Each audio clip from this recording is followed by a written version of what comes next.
web exclusive material. If you really want to know what's on the minds of Americans, you need to ask my next guest.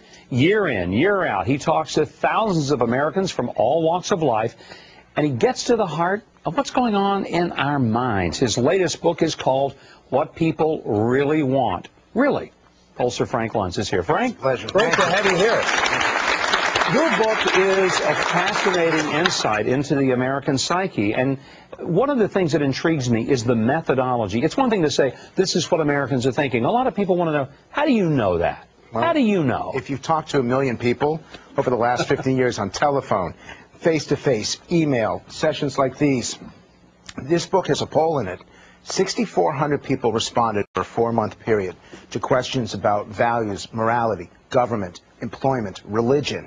And what I tried to do for an audience like this is to give the playbook for what Americans really want to make their jobs more satisfactory, to make government work better. If you want to know the language, and what's frustrating to me is I watch these town hall meetings, and there's a lot of passion and emotion, but it's not necessarily effective.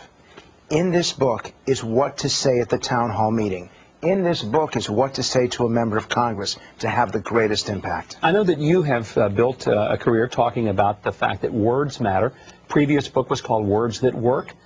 A word that you talk about in this book that doesn't really work is the word capitalism, but the word entrepreneur works. Yes. So why? What's the difference? Because when you hear the word capitalism, you think of the CEOs that made a lot of money, and you think of the people who lost their jobs. When you hear the free market system, you think of Wall Street.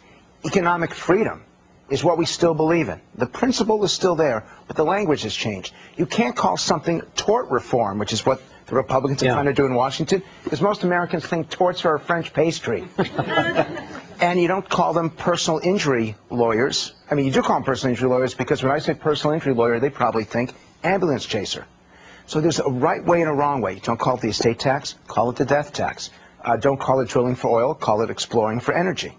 What is it Americans really want? If they really want to believe that this country will be better for their children. Two of the statistics that bothered me the most in doing the research.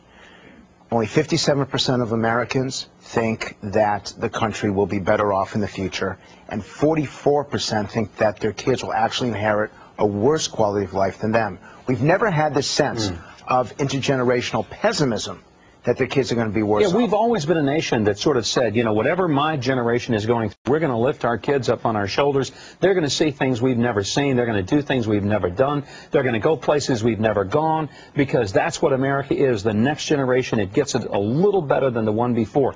And I've certainly lived that, and I think many of us have.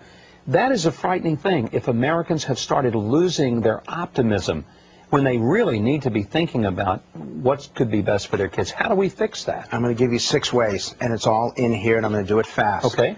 If you want your children to be happy, healthy, well-adjusted, and drug-free and alcohol-free, number 1, how often do you have dinner with them? You have to have dinner with your kids 5 nights a week or more, because that says that your children matter more than anything else in life.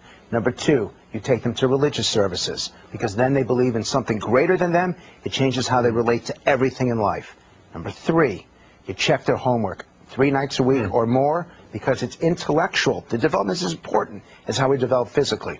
Number 4, do you demand the truth where they are on Friday and Saturday nights, and do they tell you the truth? Because if they lie about that, they'll lie about everything. Number 5, you have to go on a 1 week, at least a week trip with them, and you leave the BlackBerry at home.